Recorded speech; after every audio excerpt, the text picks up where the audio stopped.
Happy Labor Day, folks. Welcome to the Paddle and Fin Podcast Network. It's me, Gene, from the Doc Talk. Doc Talk's up next. On this episode, you guys, we are talking fishing and nothing but fishing. A lot of big news breaking here on Labor Day. We're going to cover it all. We got our co-host, Jimmy Straws, with us, and a special guest coming back to the podcast, Mr. Eric Allee from Eagle Claw. And, man, this one's going to be golden. As he told us before the show here, he has used up every bit and probably went over his prop budget. You don't want to miss this. Let's get things fired up.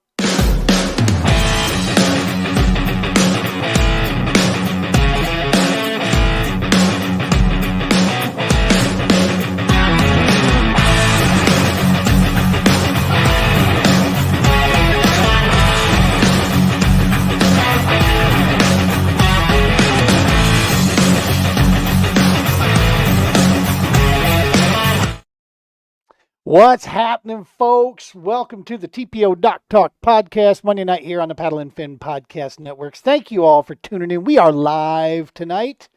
If you're watching this live, thank you very much. Chime in with your comments, any questions for our guest and for any of us. Hit us up with them. We want to hear you here. Don't forget, smash that subscribe button. Huge way to support us here on the mission and doing what we're doing. We're aiming for that 1,000 subscriber. We're in the 700s. We want to crack it up. So tell your friends, tell your aunts and your uncles and everybody, go subscribe on YouTube. And help us boost us up there. Besides, the Doc Talk is fun to listen to. Mr. Straws, how the heck are you, man? Doing great. Yeah. Enjoying the weekend, enjoying a long weekend. Right? Been a Labor Day weekend here. You are a man of pure labor on most days, so you've been getting some R&R. Yes, as you know, you have helped me with that word labor a lot. I wouldn't say a lot, but I clean up after you. You're the guy definitely with the brains. There's no doubt about it. Yeah, well, I'm good at making messes at work. That's for sure. So I'm so good at making a mess. I need two people to clean up behind me. That's right. That's good stuff. So, man, let's just go ahead and kick this thing off and get her flying in here, man, because big news dropped today. Yeah. And from the NPFL. If you didn't hear about them before, you know about them now. For those of you who are tied into bass fishing, you know that this was a kind of an offshoot professional league over here that was trying to grab some ground. Great group of anglers, hella good hooks that are in that league. They certainly pay their way to get into that thing for sure. It's not, you can't just automatically get in. There's a hefty fee to be able to handle. And then of course, you got to be able to, pack the minerals to get into it. So the National Professional Fishing League has announced starting in 2025, no more forward facing sonar of any kind. Good Lord, if you've been around fishing and forward-facing sonar isn't something you've heard about, dude, I need that rock because I want to sleep under there for a little bit myself, right? I mean, this has been a deal. But, Straws, we'd be remiss if just you and I sat here and talked around to this. We need the trifecta. We need to bring in the spear to our triangle to help us with this and break this thing down. So who better than the man himself from Eagle Claw Trocar Laser Sharp, Mr. Eric Allee. Let's bring him back in. Eric, how the heck are you, brother? I like that hat. I like that hat. Well, clearly you can see where I stand as far as the fishing part of this. But hopefully we talk about it in a larger scale. You know what I mean? For sure. I mean, it's a brilliant business move from the NPFL. It's absolutely brilliant. One of my friends, Kim Duke, he works for the NPFL now. It segments them, it separates them, it does so many fine things, including the transparency in the drop, in the info drop. I thought that was really good too.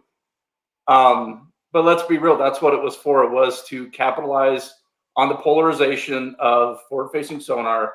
If it was conservation, they would have been doing the same thing as Major League Fishing, right? Yep. It's not conservation. It's to separate them. Now, where do I stand on the bigger picture? I think my outfit says it all. Right. Yeah, I don't think there's any. This rates up here with Mr. Worldwide himself. With the hashtag Fish and Boat Docs. I mean, this hat of yours, I think, has got just as much sting right there to it, man. Well, I mean, let's be honest about it. Okay, we've been told by professional anglers my entire life to get the latest and the greatest. As soon as it comes out, adapt yourself, adapt or die, adapt or die, adapt or die. We've heard this forever. And now that adapt or die suits technologically advanced people, and a lot of people go right to it suits young people. It doesn't really. I think the thing that chaps my ass the most about this entire argument with forward-facing sonar and MPFL, I already said it. I think it's a great business move. I think it bumps them up significantly. A lot of people know about them now that didn't before. But these young kids that are winning with forward-facing sonar put time on the water. It's not just because they have a computer. That's the thing that frustrates me the most. Like, there was a time when Jordan had to retire. There was a time when John Elway had to step away. There's eras in every professional sport. You don't get a hold on to it and slow down progression. And that's the thing that makes me the maddest about this whole thing. And Randy drives me nuts. So there's all that to it. To me, it's not a if you like it or if you don't. I actually, in the grand scheme of things, I think scheduling can do just as much to eliminate the usability of forward-facing sonar as anything else can. Sure. And that's the thing, man. This to have a real discussion about this and its place. Number one, there's so many layers, right? I mean, this thing is like Shrek, right? It's an onion, and you got to peel back those layers in it, right? We have, is it cheating? Is it making fishing too easy? You have all those discussions, but then there's also amongst those layers, we do have to consider, and the arguments that are being made are tough arguments to fight back. That, in other words, there is a discussion here is that at the elite level, for the purpose of competition, just because a technology exists doesn't necessarily mean it should be used in competition, right? Some of the good examples that I've heard is, aluminum bats. Yes, we know that aluminum bats will crank the ball further and it'll send it, but there's other things that come with that. And the moment you allow that, well, then you completely negate out 100+ years of individuals, using stuff. So, that's why Major League Baseball doesn't permit bats in there. Stock car racing, there's rules that you have to stick. Now, we all know ain't nothing stock about a stock car. We've all seen Days of Thunder. We know Robert Duvall's lines from that, but there still are, it's supposed to be, and it's designed to be a level playing field, right? That they're trying to restrict certain things. So it goes on and on and on. Me personally, I agree with you, Eric, in that this was, regardless of their motivation, classy, freaking brilliant move on the part of the NPFL. They're on the map now, boys. I mean, you know about them, and they're going to be heard about. And it's going to be interesting to watch it unfold and see where it goes. I personally don't think it hurts them at all. They do have to consider their relationship with Lowrance, Garmin, Humminbird, that sort of thing. But in the same breath, who knows? Maybe this is what they needed to attract certain things, and it's going to, because individuals are smart. Like, the three of us can sit here and talk about this without getting, crazy. But people as a mass, no, I'm just going to say, dude, I read the stuff. People in mass, they're not smart. They're sheeple. They're goofy, and they look for quick response. They get all fired up about stuff, and they drop pretty quick there. So, there's at every level, there's a discussion to be had on this. There's one that I want to get to, but before we do that, I want to just at least recognize we got some guys chiming in, all from the YouTube side of things. Matt Flanagan, our man here from the TPO Pro team, and a good friend of all of ours. Evening, boys, ready for a good one. Thank you, old Flana Hammer, for joining in. Of course, we got MC Hammer himself. Yo, boys, just getting my life together for Norton. We got a guy, I don't know who this is. I know this name, George Jones, but hello, Stop loving her today. Ray, yeah, he did. Mr. Jones, thank you for tuning into our YouTube channel, brother. We appreciate it. Hey, you were already getting some, that's right. Preach it, Freckles.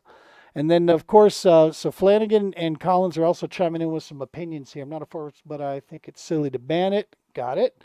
So tired of hearing these seasoned guys complain about how the rookies have more time to pre-practice, aka put in the work. Those rookies chose to put in the time. Solid argument. Straws, what do you think, man? At the elite level, does it belong there? Does it not? I mean, I think, do you agree that MPFL did a hell of a, brilliant move doing what they're doing here? I mean, do you see that like we do as well, or no? I see it as they were the first to come out and say that they are doing it, that they're not allowing it. If they wouldn't have said nothing, who would have been next? Bass is working on it. I can tell you that right now. Bass is figuring out what they're going to do for 2025. MLF, I don't follow MLF. I don't know what they're doing, but I've heard there's talk about them banning it or not. I know BASS has been talking about every other event possibly, or just for the northern swing and not the southern. I don't know, but I just think NPFL was the one that came out with it today. So it's big news, right? So they're going to get the glory and they're going to get the hate, right? So I can see how it goes both ways. For me as an angler, God, I see it both ways, right? I don't care really what a trail series does. And if I'm fishing BFLs or if I'm fishing BASS or I go to NPFL, whatever those rules are, I will follow them. If it's no FFS, then it's no FFS. I will find other ways to catch the fish. I did it for 20 years without forward-facing sonar. And if you tell me I can't use it, I'll go back to the way I was doing it, which I had success that way. Scanning with side scan and then using 2D to decipher what I saw on my side scan and break it down further that way. These guys are the best in the world. No matter what you give them, take it away, they're still going to catch it. Give it to them, they're still going to catch them. Doesn't matter. So, and how likely do you think, as a tournament director for a couple state, bass clubs, if the elites shut it down, it can't be used there, but yet what are they still, obviously we're speculating there, but if they were to do that, then what do they do to the opens?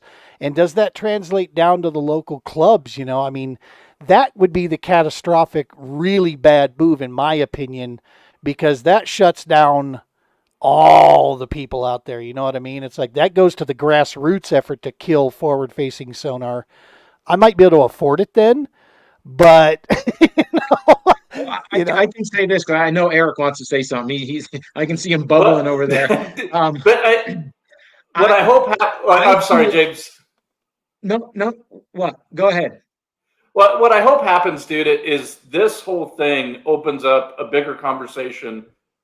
The kayak side of it, the boat side of it, all of it, to transparency and honesty. Okay, you just hit on a pain point for a lot of people, and that's the affordability of forward-facing sonar. This is not affordable. This is not an affordable sport. Period. There's nothing about that on the kayak side more affordable. But let's be real. Like a lot of us are rocking $10,000-$15,000 kayaks now. You know what I mean? So I think the thing that needs to happen in this sport more than anything else is for the customers. That's what we are, right? And even at the elite level, that's what they are. They're customers. They qualified to be a customer, but they have that $50,000, $60,000, $70,000 bill to start the season. You know what I mean? It's time to take a personal inventory or an inventory of everything that we are, remove the veil, and is this a dream worth chasing right now in any of the leagues? You know what I mean? Is it an ego thing or is it an actual business plan where people can make money? I don't know if you guys have been watching Milliken. Milliken might not go back. Yeah. You know what I mean? And it's not the forward-facing sonar thing. It's this thing where we've built this. It's a bad business model. Yeah. And we built this big mythological thing about chasing it and everything else. Dude, this has been a rich man's game for a long time. And that's actually one of the things I love about forward-facing sonar. If you don't have the buddies with the waypoints and you don't have all the rest of the stuff and you're a young kid with one sonar unit, one forward-facing sonar unit, you have more of a puncher's chance than you did 5 years ago. And that's one of the things that immediately we look at some of the Japanese anglers and we go, dude, they're going to know if a bass farts 5 miles away. That's where this is going. They're going to have transducers on every angle of the boat and all the rest of the stuff. And it's like, well, hold on a second. Like this evens the playing field in a different way. But until the only way we can unpack all of it at any level is to have a serious conversation. And that's the one thing I would say about the NPFL. I wish they would have said. They minded their P's and Q's and all the rest of the stuff. I wish they would have said, look, man, This is a way for us to stand out, and we know that we can get some of the top sticks in the game this way. The end. For sure. Yeah. James, you were gonna capitalize on the end of your statement there. You were gonna say something. Yeah, I was just gonna say, for me, I think if you're gonna ban it at the level of BASS, I don't care what the elites do. They're the best in the world. That's their organization. But I will say this for the Opens. As a person who has fished the Bassmaster Opens back when it was the Opens, now it's the EQs. As a co-angler, I would be really upset to pay $800 and get stuck out in 60 feet of water in the back of somebody's boat when this Yep. guy's running forward-facing sonar. The co-anglers' participation has dropped off in BASS and the BFLs. Everything else, it's way down because of forward-facing sonar. So it's hurting that demographics. So what now, mind you, forward-facing sonar is a fairly new item, right? I mean, it's been around, but really it's taken a grasp these last two years really hard. So we're in a stage as consumers, we're in a stage as professionals, we're in a stage as a business to see, and don't forget the guys that do biologists. We need to see how all this is going to affect the fishery. Is it good for the sport? Is it bad for the sport? Maybe, in my opinion, let NPFL ban it and let BASS run it. Let's see how much viewership transfers from BASS and goes to NPFL because guys hate it so much. Are they? So they're everything we're doing right now from a knee-jerk reaction is data to see what the end result is going to be 5 years from now is what it's going to be. I mean, and we don't know what that's going to be. We don't know how it affects the fishery. We know what it does for the fishermen. Everybody says it makes everybody better, but I don't believe that. It only makes you better if you know what you're looking at to begin with. If you just buy a graph and don't even know how to use it, forward-facing sonar is not going to do you any good. So at what level? Of course the pros are good. I was going to say, and when you're talking about guys like us, you're 100% correct. When you're talking about the elites, this is where it changes in my mind. This is where the conversation gets a little tricky because the MPFL, in their article, they made this one statement about this, is that, and I'm going to paraphrase the article as I don't have it 100% that quote in there, but what they talked about was traditionally and over the course of the history of our sport, the vast experience that you had of many different techniques played in your performance and how well you did. The anglers that were skilled in the many different, that could adapt, in many different areas tended to play out. Now, in the beginning stages, forward-facing sonar was just yet another one of those ways that you could adapt. But everybody still had the legitimate shot. What it's being viewed as now at the elite level is that it's actually having the reverse effect. It's narrowing down that someone who's pitching and flipping has no freaking shot, and fishing the old traditional ways has no freaking shot of competing with these guys that are touching these untouched, unpressured 5-pound smallmouth, that are in these packs out there. So if you don't adapt to that forward-facing sonar and go find your own school out there, well, that's what's leaving you behind. So that's their argument they make is that the forward-facing sonar is actually reducing down what's effective at the elite level in what's going to get the job done on a, because if you ain't scoping, you're hoping, right? I mean, they everybody agrees with it. They say it. They're proving it. We all joke that the young guns that are using live scope are putting the old guys into retirement because they don't want to use it. So as we joke about that, are we not banking and kind of solidifying that argument there? See, I don't think it's a joke. I think it's a reality, and I think it's a reality in any sport. If you're not going to, especially in fishing, like if you go back to the beginning of tournaments and all that, if you really want to get to the roots of the sport, get to the roots of the sport. Everybody show up at an airport with 10 pounds of tackle, go to a lake you've never seen or heard of before, be in the same exact boat, the same exact sounder at that point, and go test your skills. That's not what this is. It hasn't been that for a long time. If you don't adapt, you should have to retire. To me, it's super simple. Like if the argument was pure and simple, it's not entertaining to watch, that's a whole nother thing. Like to me, completely it's a whole nother thing. But as far as the adaptability and stuff, Josh Gardner in one of our clubs, in James's club, one of the best sticks. He's having a killer year. He was just talking about McConaughey at a meeting that we had. Okay, I said, how are you catching them? Carolina rig. This is a kid, a young man. You can't call a 220-pound dude a kid. But this is a young man that, like, if you look at his kayak, you go, yeah, this is a scoper. Show me your minnows, dude. But the fact of the matter is the information that these young people have, it's not like when we came up. When we came up, you were looking at magazines and everything else. So now these kids can hop on YouTube. They could watch a number of different things. Their baseline that they start at is so much better than what we were. You know, it just is. So I think that's the thing to me that could potentially be tragic, is now we have young people that are coming up in the sport. They're making waves, and we're moving the goal line. We always hear grow the sport, grow the sport, grow the sport. Okay, dude, this is growing the sport. You know, I don't think because you've been pitching and flipping the same brush pile for 25 years, it should work on the 26th. You know what I mean? It's one of those things where but conversely, I think that scheduling, I think it's going to be a huge thing moving forward.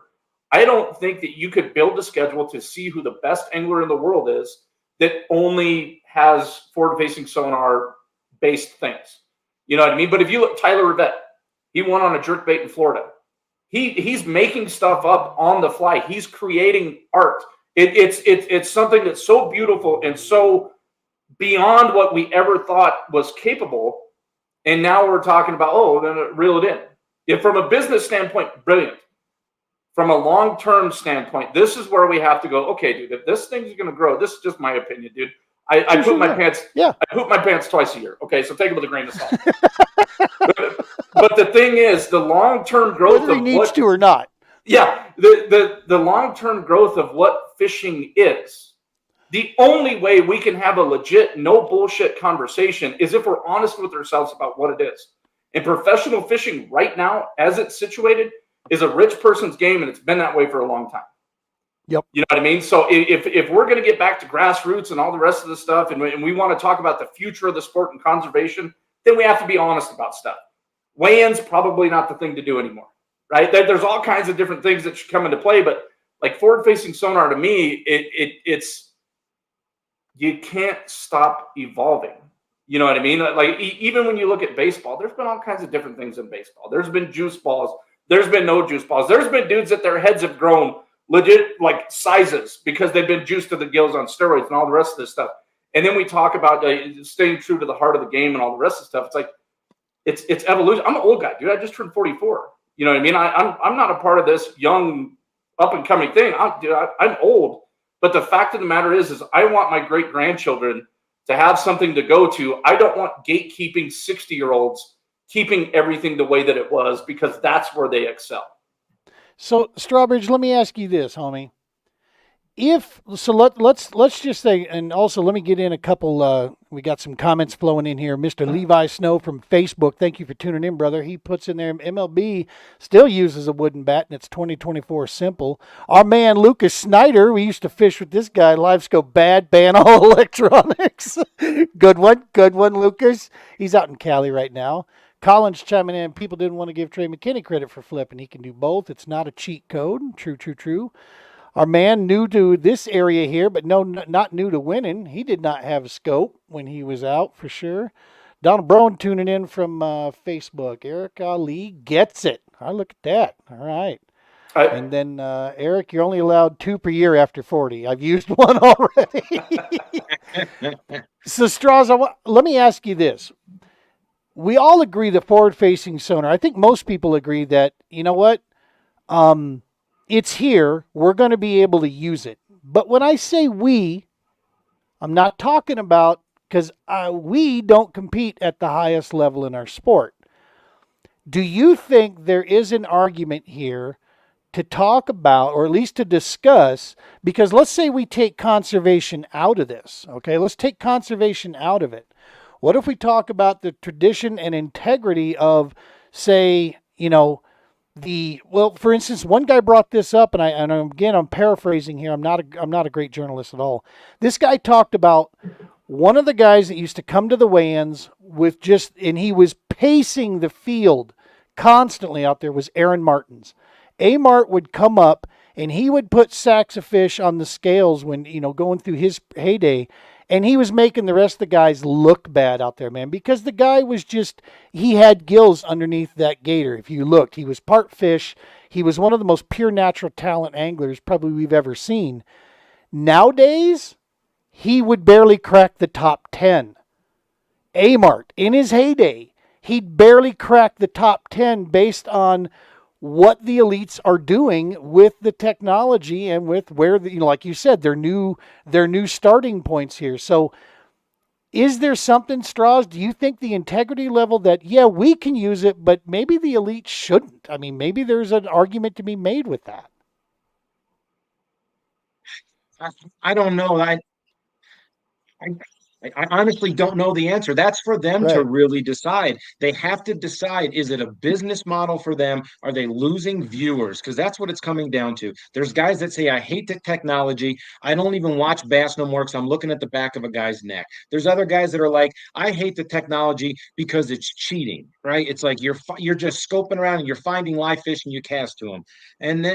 So there's so many different arguments. I don't Right. know if there's an answer right now for it. I really don't, because there's so many situations. We have to let time evolve through this. I don't know, but let me say this. I will say this. If you took forward-facing sonar away from the elites in 2025, I will bet you that because of what they learned over these last 2 years with it, that you go back to side imaging 360 and down imaging and 2D, those guys will go out offshore and they'll find them again because they found out where they live. They've put a pattern to what they have figured out over the last 2 years. So you could take away forward-facing sonar, honestly, and I still think the top guys in the elites would be able to go, hey, I've noticed the last 2 years that these fish are hanging out 50 feet on break lines where the channel swing comes up to a big edge on a flat, and they hang out there in the summer. But in the spring, they're congregated at the mouths of these coves, and they just know this. So they could probably go out there with side imaging and pick this stuff up and then drop shot on top of them. How come 2D isn't considered live sonar? Right. Yeah, Right. It doesn't get more live than that when I can look at my screen and watch the fish swim up and I can drop my bait down to it. It's just a vertical presentation. What's the difference? So Right. I don't know. Amart used to do the same thing. That's why, like, I think Amart today, with his natural skill set on top of forward facing, I think he'd be untouchable. Untouchable. You know, you look at Gussie. Gussie, before he won with forward facing sonar, he was doing it with 2D. It's just that thing. Like now, realistically, if this was a sport and we treated it as a sport and there was a governing body and all the rest of the stuff that was going on, we would have had all these questions answered about conservation and everything else before it was released. You see what I'm saying? Like it's a new helmet doesn't just show up on the field in the NFL. And everybody talking about wooden bats with Major League Baseball. I guarantee you those are the most technologically advanced wooden bats, and they change every year to get even more technologically advanced. How they're cut, everything. It's money. You know what I mean? So it's just and the funny thing is, dude, before I started fishing tournaments, I was just a jig guy. It showed me a jig bite. Yeah, I got a smile on my face. I didn't need to finesse fish or any of the rest of this stuff. It's just, it opens up so many different things that I don't know. It's interesting if nothing else, but I really think that everybody needs to look at where we want the future of the sport, and you need smart people to argue, not get their feelers hurt. Just talk it out. Right. 100%. What do you think about the fact that all these guys are going offshore and finding these fish that haven't been pressured? It's taken pressure off of the banks. Are those pressurized fish in 3 to 5 years now going to go, hey, I'm tired of getting pinged out here. I'm going to go to the bank, and now Hackney and the rest of the guys are on fire, right? Like, again, too early to know the results of what's happening. That's a legit thought. The cyclical nature of fisheries, period. You know, take the tournaments out of it. Look at where we fish. You don't go to the same brush pile everywhere that you go. You know what I mean? Like the cyclical nature of a fishery and pressure and all the other things. Like, dude, we've talked about it over and over again. Like, think about in our circuits, dude. You have to pre-fish knowing that everybody else is pre-fishing and you have to adjust your tournament day knowing how people in Colorado pre-fish. You know what I mean? Like, the fish will adapt, the anglers will adapt. Like I said, I think it's brilliant, dude. I really do. I think the NPFL part of it is brilliant, but I hope it opens up the bigger question about what are we doing with the future of the sport, and what are we selling, right? Like, I'm not trying to get on the Elite Series. You know what I mean? Like, I love what we do locally. I like fishing a couple national events or whatever, but like, if you told me when I was playing basketball as a young kid that the pinnacle of where I could get was spending all my money and basically going broke unless I'm one of the top 3 guys, I would say, dude, I'm going to go play golf. Right. Broke again. You know, and this is such a double-edged sword for me, but I want to capitalize on this. I personally think, and this is where, you know, I'm sorry to anybody I work with, this is because it doesn't apply to everyone, but there are just certain items which are absolutely priced well beyond what is a legitimate manufacturing, what is a cost to do business. There is a price that goes off on some of these items. You know, I mean, there's jerkbaits for $25, and yet one that looks almost freaking identical to it that is going for $9. I'm sorry, but, you know, at some point, you know, we as the consumer have to accept the responsibility that we keep buying them. Therefore, they're going to stay there. You can't expect business as itself, a faceless entity, to, you know, care about your wallet. What they care about is how much you're willing to fork over. That's what the business itself does. You know, I mean, if it were that easy that the right thing would do the right thing, unions would have never been formed and people wouldn't have been dying in 10s and 20s, you know, a day putting together railroads and all kinds of shit out there. No, it's like you said, man, it's driven by e-commerce. But here's a side to, you know, that I'm curious about in this. We all talk about the impact. It for sure provides an impact. We know it has provided an impact, and it's changed the game through and through. You know, and when we talk about the traditional piece here for whether or not this pressure now, Jim, like you said, that is being applied out there, what's going to happen with that?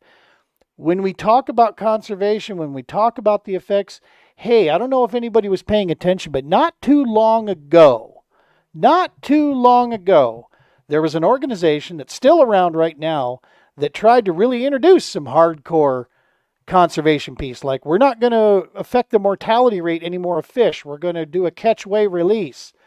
And the fans as a whole squawked and hated it. You know, as for the majority. Now, there was a good following. I would say a 35 to 40% following that came with it. But quite frankly, most people, they saw change, boo-hoo on change, don't want it. Our industry doesn't like change. Keep things the way it was, at least the way that I remember them when I first started watching this sport. That's what they're looking for in their head. And they hated it. It was, you know, everybody sold us on, it was about the fish. The fish, you got to put the fish front and, you know, present and all these things. So the catch, weigh, release, the conservation isn't that big of a deal to the majority of the people out there. And organizations proved it isn't that big of a deal to them. Why? Because the people that pay the money don't want it. So at what point, you know, where is that rub, right? It's all about adapting. And if anybody takes these ideas, just put a picture of old Freckles on the production, then I'll be happy with it. Or if I win the Powerball, I'll just go ahead and do it. Number one, how we grew up fishing or watching fishing, like Bassmaster on Saturdays and Sundays. They condensed all the action into a half hour or an hour long show. Yep. Okay, now we have live coverage that sometimes is top to bottom. There's no reason they don't have an hour delay or a 2 hour delay, have a production team, and they do everything that they can with the end user in mind. So instead of this thing where the commentators on all levels are fantastic, but if you got dudes talking for 8 hours on end, it's boring for them and it's going to be boring for us, and it doesn't matter who it is. Because at some point in time, you're like, oh, we're looking at the backs of dudes. Newsflash, we've always looked at the backs of dudes. We've always looked at the backs of dudes. It's always been the same thing. It's never been different. The difference is we used to watch highlights. Now we're watching people in the dugout. We're watching them warm up. We're watching everything. And that's where I think this stuff really gets elevated. But the early adapters of that are going to have to invest the money. Yep. Where are they going to get the money? Well, dude, you got customers paying $50,000 to $100,000 a year to fish. Figure it out. You know what I mean? Like that's Right, one. right. Number two, it's legit. If somebody bankrolls something, go back to 10 pounds of tackle and meeting at an airport, and you make it a freaking show. I would watch that all day, every day. You know what I mean? Like, because the reality of it is there a sport element of what we do? Yes, there is. 1,000%. There's a sport element of what we do. Have people done what people do to everything and kind of like made it suck a little bit and watered it down and all the rest? Yes. You know what I mean? We're all adults here. Like it's, if you want people to tune in and you want it to be entertaining, you have to make it entertaining. So my question for you guys is, would a little WWE, and what I mean by that, have the production in place? You know what I mean? Like, I'm not talking about staging fish catches or anything stupid like that, but have an hour, 2 hour long delay, build the production value, and then it turns into something. You know what I mean? Opposed to, we say we're a sport, but every time somebody breaks the rules, it's hush hush and weird, and there's no transparency and all the rest of the stuff. And then when somebody starts talking about fish and boat docks, everybody's going hoorah because we're so tired of like no transparency. Yeah. No, dude, there was, so about 6 months, 8 months, 9 months, somewhere between 6 months and a year ago, my man B-Lat put out a post and he talked about the value of production. That in the day and age of live everything, like we're going live tonight and we're talking here with people, in this day and age, live seemed to like be the way that everybody wanted live. They thought that's what has to be done. But there is a massive value, and B-Lat made this argument that there is a massive value to production. There's an entertainment side. And when you're talking about, when someone says it's not entertaining, it's not fun to watch these guys, okay, pick through that statement. I don't care if you like it or not. The fact of the matter is you said that's not fun. So that's not fun. So now you're picking on forward-facing sonar and you're making goofy claims that forward-facing sonar makes it easy to catch fish and all this kind of other stuff. Does it improve your ability to fish? If you've got the skill set, the time, and the energy to dedicate to it, you're damn right it does, like anything else. But it's not a cheat code. It's not a, I plug it in and bang, fish are in my boat. Okay, trust me, I used it for a year. It didn't improve my hot dumpster fire results. I still had them, even with it. But the point is, they didn't like what they were watching. So like what you said, what made the MLF World Cups, when they came out with the Cup Championship Series, what made them the top rated and most watched show on the Outdoor Channel? They were blowing out, they were beating the NHL on ratings on ESPN, on other stations that were rebroadcasting it. It was because this was a produced, the event had happened in the spring and you were seeing it in the fall when it took place. And it did. It covered the important key points that help lead up to this. They told a story with the production. So 100%. Now, here's where I say, and I don't mean any disrespect to any organization, but here's where I say the problem's going to come in with that. That's going to require an investment on their part. And that investment will inevitably be looked at as nothing more than an expense. They won't see it as an investment at first. But adapt or die.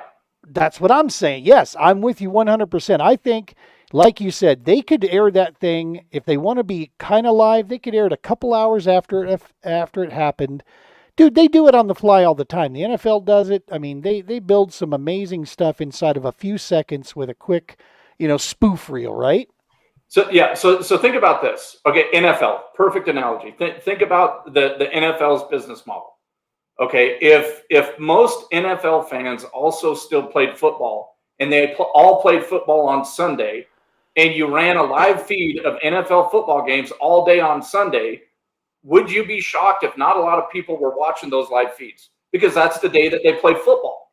Right. It's one of those things where that's what we do in fishing. We take the new shiny thing and we beat the snot out of it. And then when it's no longer working, we beat the snot out of it for another 5 years.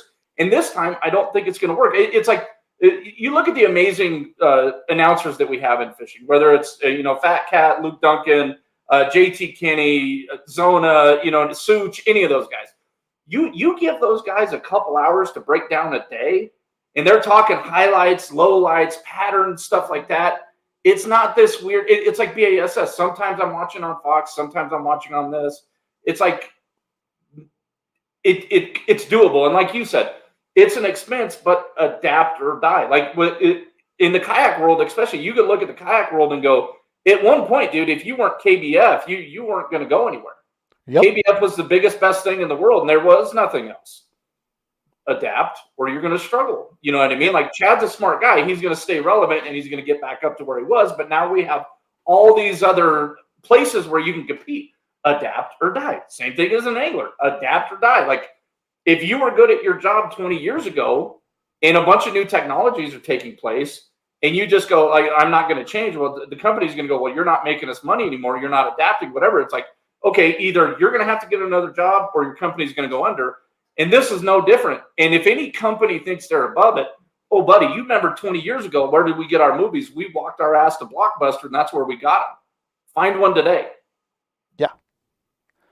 100%, man, 100%. And it truly is, it's a multi-layered conversation. I mean, whether you like forward-facing sonar is almost irrelevant, right? It's if you made the statement that you think it's this cheat that it just makes it so much easier for somebody to do this the moment they plug it into their boat, and that it's only about simply putting it on the boat is all you got to do, and that's the game, then unfortunately you've lost me in that conversation, because now I know you're not speaking from an educated standpoint. It's not that simple. It just isn't. And that's the truth. I mean, that's your feelings are irrelevant in regards to a discussion about facts. Okay. I mean, the fact of the matter is it doesn't do that. It takes you two are some of the best anglers that I know out there. And I would put you guys on a level playing field. I'd put either one of you two against damn near anybody that I've come encounter with. And I've rubbed some shoulders with some pretty damn good anglers. But still, I know that both of you guys are still working to figure out, because you have lives, you have normal day. You don't get to do this 24/7, 365. That's what folks miss.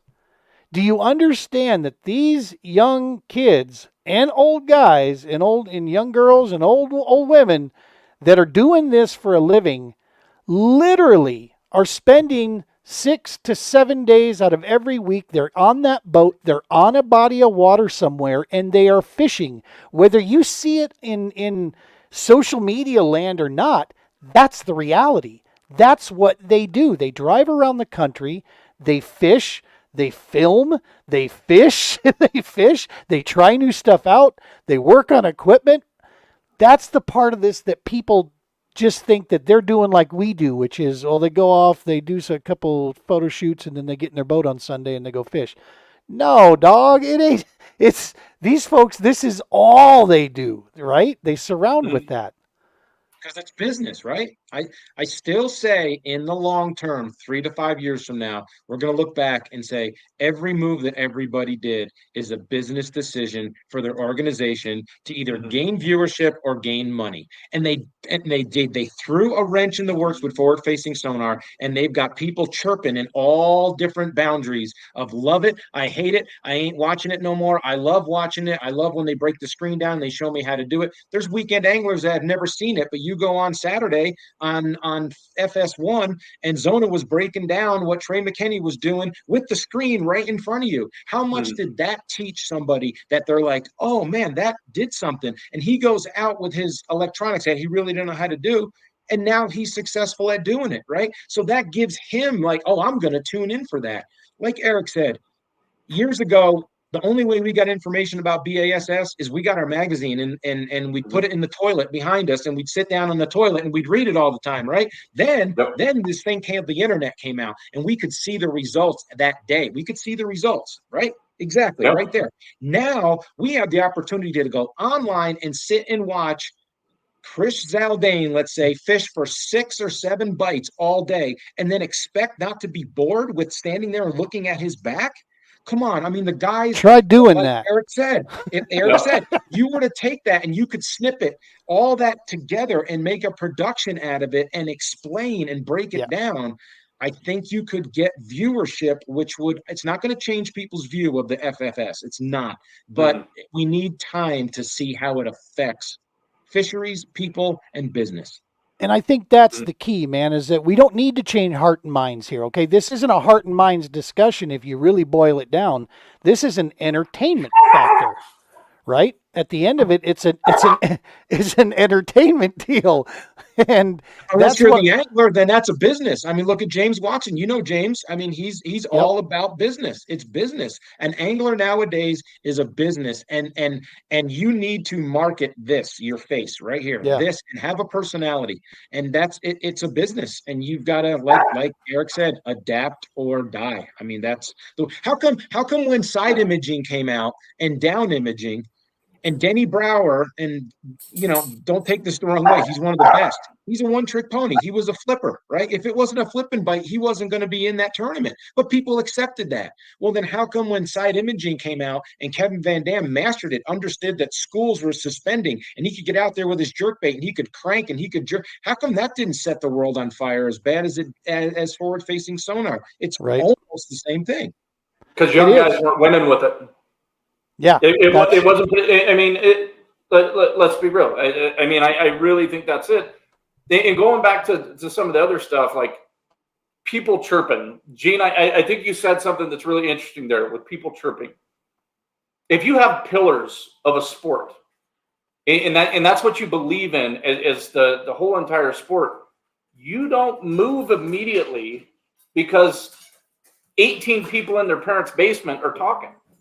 Right. You know what I mean? Like you have the pillars of the sport, and it's important to you. And I'm not going to kick a dog, but I'm thinking about it anyway. The thing is like those are the things that I think we really need to think about. It's the same thing. Talking about like Denny Brower. If it was a drop shot bite, Denny Brower wasn't in it. You know what I mean? But Denny Brower didn't whine about it.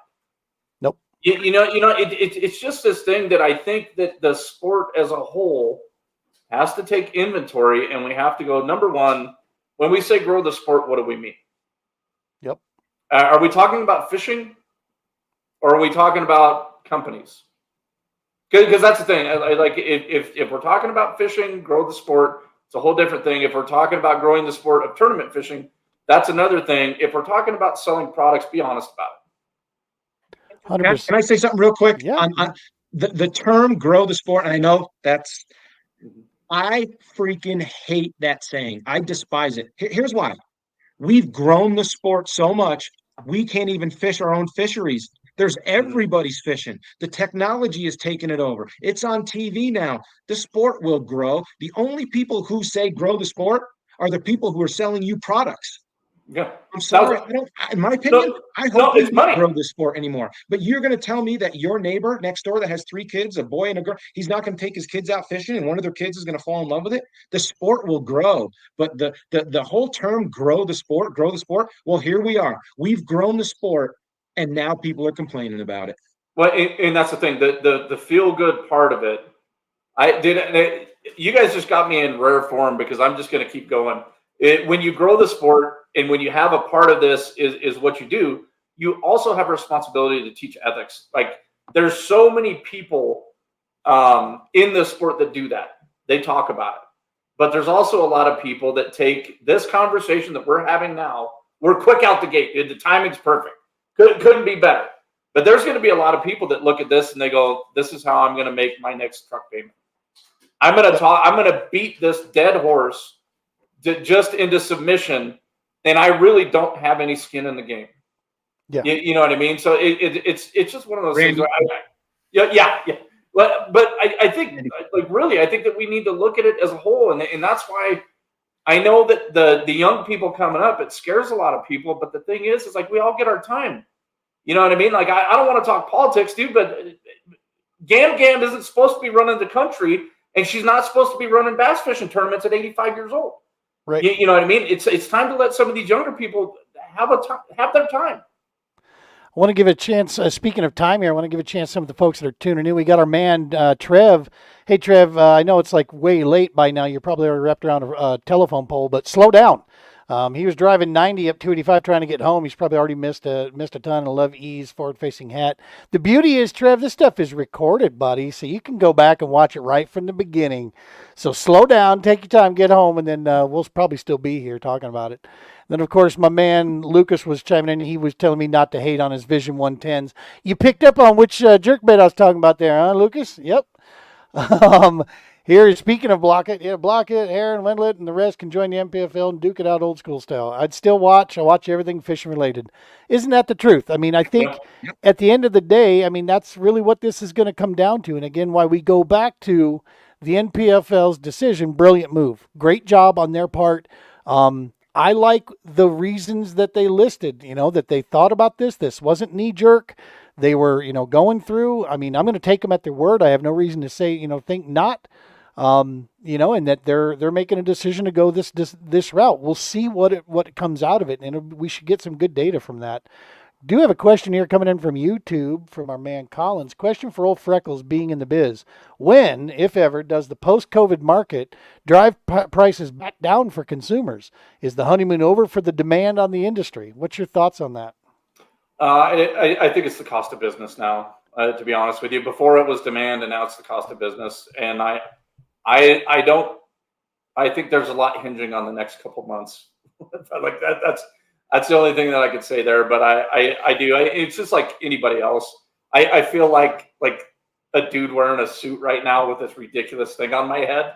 But the reality is, it's like the cost of doing business is different. Like it's just, as much as it sucks, I don't see the prices coming down. I see it slowing down for sure, but I don't think we're going to see pre-COVID prices on many products. Dude, we're no different. I was just talking about this with my wife's family. We had a nice lunch with my wife's family up there, played a little cards with them up there, and this is one of the topics we talked about was, price on eggs. Look at them right now, but it's the price on everything. And I've said this time and time again, you want to bring stuff down, how about you make diesel, which is easier to manufacture and better for the environment? How about you make that not $4 a gallon? Because every train and every semi that tugs your products around this entire country is running off of diesel. Okay, so put your little electric, hybrids away for a while, because they're not tugging a 53-foot trailer full of the next great things from Walmart, coming down the line there. And you're wondering why. It's because it costs business. It costs them so damn much money to transport this stuff nowadays. Well, and fishing industry is no different, man. We're getting hit by it just the same out there. In anglers, going back to the Vision 110s, you can look at the 110s, and I love them. I'll never forget. I got a 2-for-1 deal at Dick's Sporting Goods. First time I fished it. First time I popped the Vision 110 twice, and I saw it in front of me in the water. I thought, this is going to cost me $25 for the rest of my life. Now, what other companies did though, if you remember, Lucky Craft was you had to spend some money to get a Lucky Craft. Rapala and everybody else, when they were making $10 jerkbaits, now they're making $15 jerkbaits. It's just, at the end of the day, we're a consumer-driven thing. And Hank Cherry goes out and busts up a couple classics here and there. Now that stunner that he was involved in, she ain't cheap now. So here's a question that I want to take what you just said there about Hank Cherry. So is professional bass fishing, is it an event? Meaning like BASS, how the classic, it's an event. It's like a sporting event. You know what I mean? Is that where you're going to make the most money, or are you going to make the most money by changing the days when these things air? That's another thing that they can do. Quit airing them on the freaking weekend when we're fishing. Start on a Monday. Work sucks. Start on a Monday. Or is it the production value? Who's going to make more money? Is it people trying to pack a stadium, or people trying to get as many viewers as possible? Because I think it's two different business plans. It really is. And we got a couple comments from folks here. This Donald Brown coming up. I prefer live because it's reality. Production can tell a story that's not real. That's a valid point, man. That's a very valid point. They tell you what they want you to see, not exactly what takes place out there. I mean, Obviously, if MLF had its way, they would have not had live on air Mike Iaconelli kicking $7,000 worth of electronics into the water when he was upset. They tried to hide that the best they could and push it to the side, but man, it sure was a hot topic for a long time of Iaconelli losing his business, in front of everybody. Caleb Zimmer chiming in. Love the content on this one, fellas. This banning FFS is wild deal. That hat better be worn at Norton, Eric Allee. Hell yeah. Brick thing coming in. Let's put a scrolling digital sign on their back, and if you donate, I'm your name shows up. Yeah, there's opportunity around every corner, right? Lucas with a War and Peace novel here. I honestly believe folks don't like forward facing because it's an expensive new item that definitely does not give an advantage. They're mostly upset because they think it's a pay to win deal and lots of anglers can't afford it. Plenty of anglers know that the good work anglers still continue because they put in the work. I agree to some extent, but I mean all of the elite anglers, dude. If you price out an elite boat, there's not many of us out there that can honestly afford what they're putting on the water. Okay, we just can't. Do we do it? Yes. Should we probably not be doing it? Yes. But that's it. Our sport is so loaded to the teeth now. I mean, man, the last time when I bought my brand new boat, which was a 2020. Loaded to the guns, that thing was just under 70, and I got a hell of a steaming deal, right, for that thing. I sold it literally still for 60 2 years later, right? So it's like, as the market was just climbing at that point, and I'm like, I spent $5,000-$6,000 to use that boat for 2 seasons, man. That's a hell of a deal, right? We got our man Chen chiming in. We're banning shirts, shirtless fish catches, and pictures only. Only if you're under 200 pounds is that allowed. But and then Trev brings up 5 years. Right. Trev brings up a very good point here that I want to transition our way into this, because this is where we get into the kayak side as well. No Way Live is where it's at. Has it been discussed that most yaks still have to manually use the forward-facing pole transducer with one hand trying to scan and hold on targets while casting with the other? It becomes an art form in itself. In the kayak game, we can use technology, but we do have limitations there. Space, just adaptability right now. Our kayak game is trying to catch up. We know there's going to be some cooler stuff coming. There's a lot of room. I mean, for the love of Pete, literally for the majority of us, there's only one real, trolling motor that's honestly built for us, and that's the Motor Guide. Still haven't seen Garmin or Minn Kota want to get in the big game. Minn Kota's locked in with Old Town. Maybe that's what's holding them back. I don't know. But Garmin, I mean, get for real. I mean, the $5,000 power pole, that's not a real deal, man. Shut up. That's not a real kayak. I don't care what you did to the base or what you spray painted on the side of that titanium pole that this thing is built out of. But $5,000 for a trolling motor, no. Stop buying it. Don't buy it for a kayak, for the love of God. That's ridiculous. 2.5 times the cost of my kayak. Grow the sport. Sport so I can advertise stuff so I can take your money and prices will never go down. Right. If we keep buying stuff, the prices are never going to go down. And we keep growing the sport, prices are never going to go down. I'm the only guy in the world that says, don't ever grow the sport again. Let it take its own course. And we'll get stuff for cheap. Stop. But let's talk about from the kayak side of this thing, man. You're running forward facing. Yeah, I mean, you're running anything. You got hands and feet in motion, baby. That was one of the biggest things that blew this old fat guy right out of the water, man. That's why I spent 2 seasons trying to get everything just right to where I could still keep my hand on a fishing pole, still be fishing. That's a different game, right? Trying to manually move that thing around and see what you can come up with.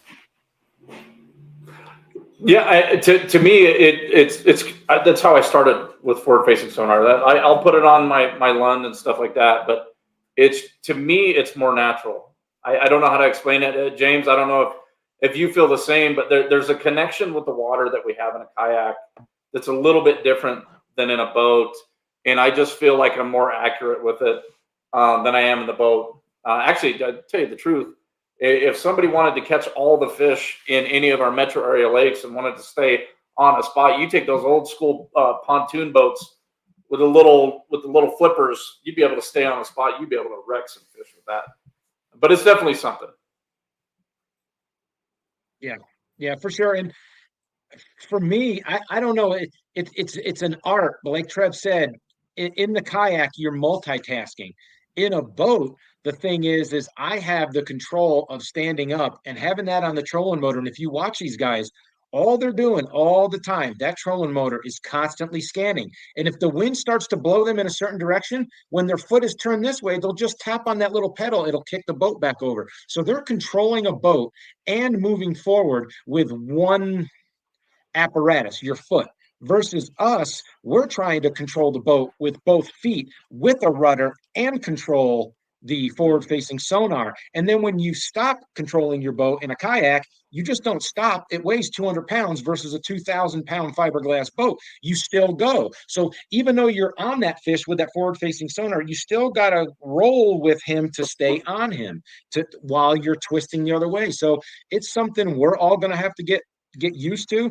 I've fine-tuned it a little bit. I know Lucas had just said that forward-facing sonar. I've heard Gene say it. It's not just plug it in and catch them, but it honestly, guys, in my opinion, it almost is that easy. At least it was for me. When I got my forward-facing sonar and I got that and I saw what I could do with that, being as good as I am with my electronics, it changed things tremendously for me. It changed what I thought about fish and how they react and how they move in the water column. That's the learning experience that I've got from that.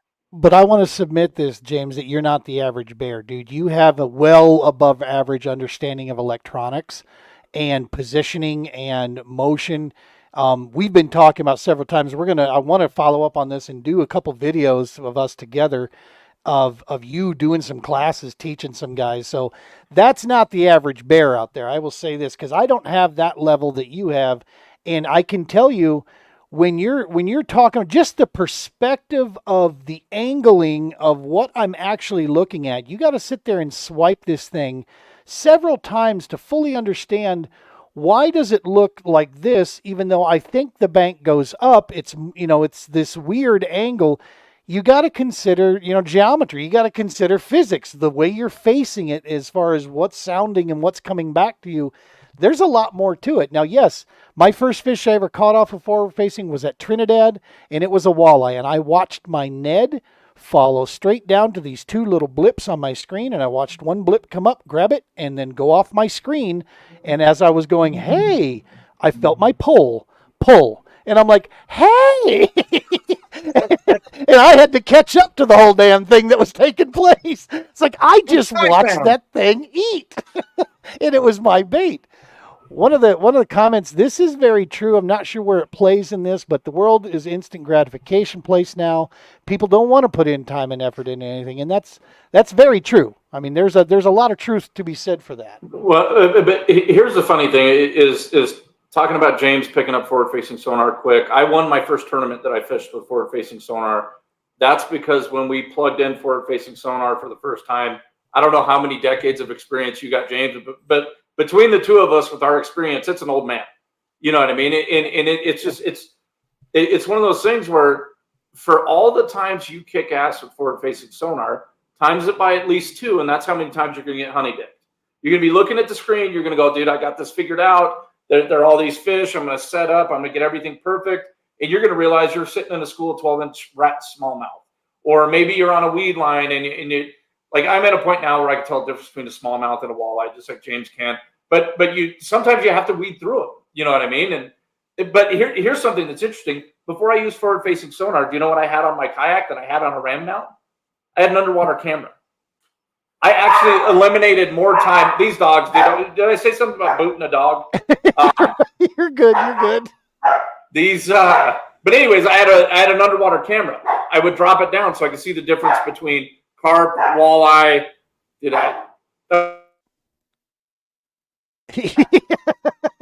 Yeah, no, 100%. We actually talked about that. A couple more comments coming through here. Bro, and a guy who can't fish cannot just buy live scope. You're very correct. I'm a good living proof to that. This past year, because I was struggling, I got live scope. I still struggled. Surprise, surprise. Uh, and when I didn't use it, I started to actually start to feel a little bit more free from this. And Chris, share China, not until they learn Show me what they go on. bought. That is 100% the truth. You know, you got to learn through this. The Go kayak world changes so much of this. What I noticed, like for instance, it's one of the reasons why I hate pedaling. Okay, and I do not enjoy pedal fishing. Okay, I'll say that. I enjoy my time out with the pivot drive with the new canoes when I'm, getting out and just cruising around and checking out water. That's a ton of fun. Even a little bit okay when I'm just fun fishing. I take 1 or 2 rods with me. That's it. But I will tell you, my buddy Jason and I, we went out fishing, and I took that pedal drive out, and did the actually. I even just took the U10 out and just paddled my way around, and even that drove me up a wall because you can't just focus on just fishing. You have so much craft and positioning management that you have to add in that. Coming from a boat world, I can flat out say the boat guys do not understand what we're talking about here.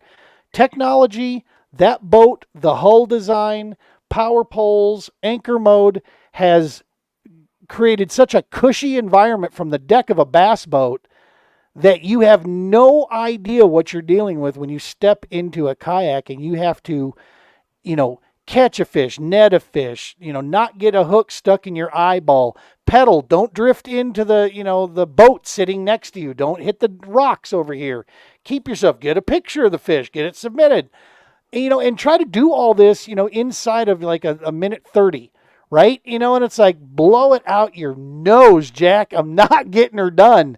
I like the way I've got mine customized up now. I literally take my little motor and I cruise down my shoreline, or I sit out and I find my fish. I hook into a fish. My right big fat clown shoe foot smashes anchor mode, and I enjoy the fight because the boat takes care of itself. My kayak locks herself in place. I'm not worried about anything. I grab my net if I remember to take it, and in comes the fish.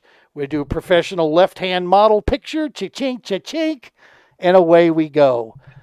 And it's I focus for that, but there is a lot on the kayak side. Now add in forward facing. Yeah, man. Even if you're locked in, if I can do this hand. So let's say I'm fishing forward here. Even if I'm locked in and that wind starts moving, dude, you got to move that forward facing sonar around. If you're watching that school, if you're watching what they're doing, even if you're swinging, even in that direction, even that changes it up, right? And even that adds another element to it. But gut is still a part of it. You know what I mean? Like gut. That's something that a lot of folks that maybe they don't scope that much. They think that that's what we do. Is we have to see the fish. It's like, no, Gene, perfect example, dude. The elements dictate everything in a kayak. Yep. Like at some point the wind wins, and you have to adapt. On the fly. In talking about the kayak, dude, James, was your first tournament at Boyd, first ever tournament in a kayak? Yeah. Dude, I'll never forget this. I don't know. I don't even know if you remember this, but I remember you had a much smaller kayak. And I remember after the event. I remember that day vividly, unfortunately, because it's the worst day ever of my life. I just remember James after the event coming up to me, and I can't remember exactly what he said, but basically it was like, dude, I didn't know that this is what the kayak deal was. You know what I mean? There's so many different elements that come into it, but just like forward-facing sonar, just like anything else in the world, if you put time into it, you're going to get good at it. And if you're coming from a base of, 20 or 30 years of fishing, it's going to happen quicker. Yep. You know what I mean? Like it's just, I don't know. No. So how about this argument? And tell me you haven't heard this one on all these Facebook pages or all the social media. Well, take away the forward-facing sonar, and those guys ain't going to catch them. That has got to be the absolute dumbest statement I've ever heard in my life. Yeah. I'm sorry. Yeah. These guys are the best in the world. And you know why they're the best in the world? Because they understand fish movement. They understand migration patterns. They understand their feed patterns. They understand how water, barometric pressure, cloud, sun, cover, rain, all affects the fish. And they can make that adjustments. I have a feeling that you could bring any professional and take away his electronics and give you the best electronics and the best boat with everything, and he would still kick your ass Oh for yeah. probably 80% of the time because they're not the best because they're not. Gene said it earlier. Well, not Eric, but the guys making those statements. Not, Well, not in Colorado. In other states, yeah, but they're not coming to the home team. that's true. Right. Touche. I'll give you that. But you know what I'm saying? Like it's Yeah. oh, take the forward-facing sonar away, and those guys won't catch them. I tend to not believe that. Dude, No. if somebody bankrolled everything that I did and I didn't have to worry about money, you can take away all my sonar. Yeah, you can take away everything. You know, like honestly, it's. I guess that's the thing. I know that there's some very special anglers on the planet. There's no doubt about it. But if you could fish not guilt free, but conscience free, you're not worried about anything. It's just a different thing. Like that, if you're fishing the opens and you saved for your life to fish one season of the opens, dude, your turd cutter's watertight. You know what I mean? Like you're not fishing free. You're not just, and that's another reality of the sport. There's people that are coming in that have a gigantic advantage. That's that. You know what I mean? So that's why when I hear that they're the best anglers in the world and all the rest of it, like I'm willing to bet. And I could be wrong. I could be making a total fool of myself. But I think it's kind of like our clubs. Everybody's got a shot, but normally there's about 15 to 20 guys that win tournaments.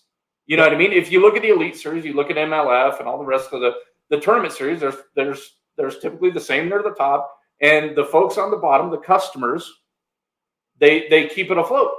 You know what I mean? Like and here's another thing, dude. I'm a gigantic homer. I'm always going to be a gigantic homer. I think that there's probably 15 dudes in Colorado that if they would get bankrolled, they would be on TV. I really do. I think that we have guys that are that talented. Now, if you got specific though, and you said Amart, Trey McKinney to bring it to a younger kid, something like that, he's going to go and wax you. Like I can't argue that. Like I can't argue that even a little bit. You know what I mean? Like you said, that their ability to break down the water so quickly and all the rest of the stuff, and always staying sharp. But I think, to me, this is where I think at least a little bit of it is overblown. The beauty of our sport, to me, to old Freckles here, the beauty of our sport is the right bait at the right place at the right time gets rewarded. Doesn't matter what kind of boat you're in. Doesn't matter what you got on your head. Doesn't matter that the companies are willing to put a little patch on your chest. None of that crap matters. What matters is the right bait, the right place, the right time, presented the right way. You're going to get rewarded. And that's why I think that so much of the antiquated, the guys that have the waypoints are going to win. That's why I love this younger thing that's happening. You know, and that brings us to something. I want to cover a couple comments that were fired in here. Donald, who's sticking with us here on the Facebook. Nothing but respect for the kayak guys. I won't do it. Far too uncomfortable for me. You know, you'd be surprised, brother, for on some of the new kayaks that are out there. Yes, there is something different on the body, the positioning that you're in for sure. But there are some comfy kayaks out there. You ever want to, if you're in the Colorado area anywhere, or I'm driving through and you want to get out in a new canoe unlimited, you hit me up, man. DM me. I'll get you on. You can try one of those out there. Chris talking about same here. Too fat to feel comfortable in the yak. Homie, dude, come on. I was going to say, you got two guys here that are not going to be, you know, I laughed today because God bless Dad. Dad, my wife's father, says, I got a couple extra large shirts I'll give you if you need them. And I laughed and said, I love you, Dad, and thought that I could fit in an XL. Isn't that so damn nice of you? I haven't seen XL since high school, baby. I'm not sure. Colin says there's no good memories from Boyd or Horsetooth, and he won there. So what's that tell you? That's when they were in cahoots. It was him and Leslie that took my AOY. That's right. So there was a statement here, and I don't want to get away from the kayak side because I want to come back to that. But this was I lost my train of thought. I got run over by my train, but you reminded me of this. One of the things so I actually, back when there was still an inkling of a chance that there was a business model that could show that I could do this for a living. Mind you, this is many years ago from a bass boat. And I had finally come up with an idea and a model of a business that, you know what, we could, with the right bit of luck, and if I could actually get a couple things in place, not only would this pay for itself, but we could actually maybe scratch out a small living doing this. And who's going to complain about doing that if you can fish for a living, right? So I was looking at that pretty close. But one of the biggest issues, and this is something that the forward-facing sonar technology and the new era completely breaks down, is that we didn't know how to get past the hump of how do you go to Gunnersville and compete against 100 guys that can fish it or have fished it and have these, 20-year history on Gunnersville. And here I'm new Joe Blow coming into town, have never fished it. Do I need to simply put in my business model that for the next 5 to 10 years, I'm just giving my money away there because these guys know this body of water? So it wasn't a skill only thing. Don't ever, mistake that in the days prior to forward-facing sonar coming on the market, it wasn't just skill put you to the top. Not at all. I'm sorry. I'm going to break that out, and I'm going to go out on a limb here. It had everything to do with, a major portion of it was knowing that body of water, time on the water, and not just time on any water, but time on specific water was paramount. That was the key. Because like you said, you had 3, 4, 5 years of waypoints where the guys, the new kids coming in, had none of that. And they knew, that they were going to have to start building their resume. So there was this natural time where the new guys, you're just going to have to suck it for a while, pal, and you're not going to be up there. Guess what? Forward-facing sonar actually blew the door off of that, right? It knocked that away and said, guess what? Go have your old waypoints. I'm going to make my own new ones now that I'm finding because of an understanding of migration and feeding and seasonal. So you almost got to wonder if how much of the hatred for it spurs from that all of a sudden all these years you spent there maybe aren't as valuable anymore. Now you do have to adapt and attack this from a different way. Well, and I think that you're giving the benefit of the doubt with that statement as well, because all those years that you spent there could actually be how many guide trips did you take in the off season?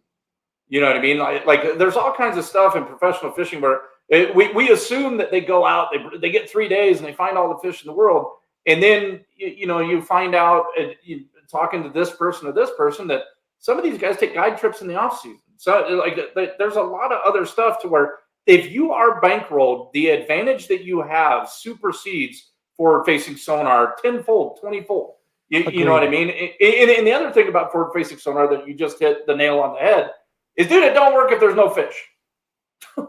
If you drop your little deucer, that's how into the game I am. I'm wearing one. If you drop your little deucer and there's no fish around, it don't do nothing. You know what I mean? It's just that I don't think people understood the deucer bling because of your black shirt. They couldn't really see it. So I appreciate you holding that up there. Yeah. Just in case I need to see the future, and it's easy. I'll just knock this podcast out of the park. I don't even have to have personality or nothing. I could just do this, and it works. But to me, that's the thing that's funny about some of these different arguments, where it's like I so desperately want anything fishing to be accessible, even when it comes to competitive fishing. I want it to be an even playing field. I want it to be. I think anglers are a cut above the rest, but when it comes to this, we're not. Right. Let's be real. Just like when you go to a car lot and it's you and some other dude that wants to get that pickup, you're both looking at the pickup. This dude just kicked 17 puppies and babies on the way to get the pickup, and you just helped 17 old ladies across the street. You guys merged into one moment where you both get an opportunity to get the pickup. If he's got more money, it's his pickup. Most things in life are that way. Yep. Hey, viewers want to know something, man. Yo, E, you drinking a White Claw type drink? What are you putting down there? It's seltzer water. Seltzer. Yeah, it's looks like a bush to me. Dude, I've got to give some flowers real quick. Okay. Mr. Donald Broren, and I hope I'm pronouncing your name correctly, your last name correctly. Don changed Colorado fishing. So, Gene, this goes back to like 2000. Don, tell me if I'm getting the times right. It's like 2004, 2005. Straws, I know you know this. ColoradoFisherman.com shows up. Before ColoradoFisherman.com shows up, anybody that fishes like a maniac, you're like this pariah in your group of friends or your family, where it's like you so desperately want to connect with somebody else that fishes. You're at a barbecue and somebody says, "Oh, I like to fish too." And then they talk about their favorite color power bait and they go twice a year. And you just go, "Oh, it's so close." But you don't really fish, dude. And then Colorado Fisherman shows up and it's like, "Oh, there is more crazy ass people like me in this state." And to this day, I have so many lifelong friends from Don's website that it's freaking unbelievable. Like, we do Nate's League Night and we get to see so many of us. But the funny thing is, he used to post, they had a magazine as well. And that was my handle, Fishing Guitars. Yeah, buddy. He used to post these gigantic walleye pictures. And I remember looking at those damn trees, trying to figure out where the hell he was at. But anyways, Don, you're a huge piece of Colorado fishing history. And I know that this is a national podcast and everything, but I have to give Don his flowers. He made community a real thing for us for the first time for a lot of people. Don, we got to get you on the show, brother. Let's connect on Facebook afterwards here and we'll chat a little bit. Yeah, I'd love to chat with you. We are national for sure, but our home and heart, I have no problem telling people this, is right here in Colorado. Dude, the Colorado Anglers is what helped put the TPO on the map. We're on a mission that goes beyond fishing, but fishing was the stage that we chose to use because it's part of our passion. And the Colorado Anglers, the CKFC and the CKB and the anglers of this state have made it possible for us to do just that. So we will never lose sight of that. I would love to talk with Don, man. Let's connect up, brother. Let's get you and E on the show here. We'll reminisce, get the four of us going, man. It'll be a great show. We'll get that fired up for sure. Yeah. That's awesome to hear. I love people that are influential in the industry, right? And learning where you're going to make your impact. Eric, you played such a massive part for me that has led me, and I want to share this story real quick on here because I'm not sure how much you realize you did, but you did. And you're a genius because of it, in my mind, and you will remain that. I make this trip to the Bassmaster Classic, right? I go down there as part of it with a media pass to cover a bunch of media. No, it wasn't the Classic. It was our All-American Kayak Classic. And while going there, we were bringing the Global War on Terror's Wall of Remembrance wall into town. So I was fishing the Classic. I wasn't really working it, but obviously I'm working with Josh and those guys, so I wanted to help where I could. But I was really working with the wall with Brian and trying to put that together. And we had some entities involved that we still need to put volunteers together to help us set it up and do all this stuff. So while I'm practicing, I'm also talking with the chamber in town, and I'm taking phone calls while I'm on the water. And I left very frustrated, realizing that I had to accept the fact that I couldn't work and fish at a high competitive level. I don't have the brain to do it anymore because I don't like doing things half-assed. I go all in on anything I go in on. And I made this statement a few years ago that my priority will be serving those that serve. That has to take over my own passion and desires. I have to keep that service first in what I do. And so I hit Eric with that at the awards. We talk about that. And I was like, I'm just, coming to grips with that I was accepting the fact that I got to work and I got to get make sure that this is going off, and that meant I couldn't give my 100%. E, in all his brilliance, as I'm driving down the road, I'm in Pencil, Kansas, somewhere in the middle of nowhere. He says, "Hey, check out this podcast real quick." And he throws me the exact timeline of where it was at. And it was none other than the man himself, who one day I hope to speak with very soon, Mr. Mark Zona. And it was Mark Zona talking about in his career when he had to make the choice as to where he was at in his career with fishing. Where could he have the most impact in fishing? Was it from a tournament boat, or was it hosting a show and doing broadcasting? And he made the choice to go a different direction than tournament angling. And it wasn't that Mark was a slouch in tournament angling. He was not. He was very competitive, always in the name, always in the hunt. But he felt where he could make his biggest impact. And I had such an epiphany at that moment, Eric, when you handed me that, and it spurred into what we're working on behind the scenes right now, which is a big, big project of where we can actually have the biggest impact, in the sport, using our sport to bring it to the forefront. Kayak specifically, this is a long segue here. Before we throw this thing out here, we're almost an hour and a half into it, but before we get done, there was a comment about the COVID thing that happened, and we're talking about growing the sport. We're talking about not growing the sport. Kayak fishing. We've had for the past, like you said, KBF was the name for the longest time.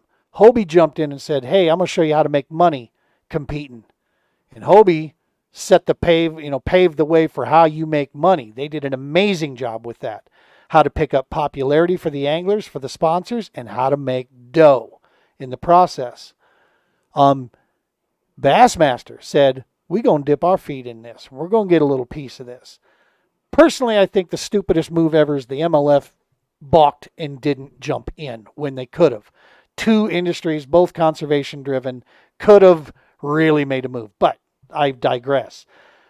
As everything has settled out, as I called this a couple of years ago, right on this very podcast, that if they put the time and effort into it and get the right people and they invest in this, Bassmaster will take over the number one spot in our sport. They have the name, the backing, they have the connections. They most certainly could put the anglers in the biggest spotlight possible for our sport. And they have, in my opinion, I'll come out and say it, they've done it. As of last year, this last season, they now are stacking 225, 250 anglers per event. They're paying out phenomenal. And the names of, the names of who's who in kayak bass fishing. And you even got anglers coming from bass boats jumping in these events to get a piece of it because they recognize. Are we not at the doorstep? Here comes the question for both of you. Is it not time to capitalize and create finally a professional or elite level for the kayak game?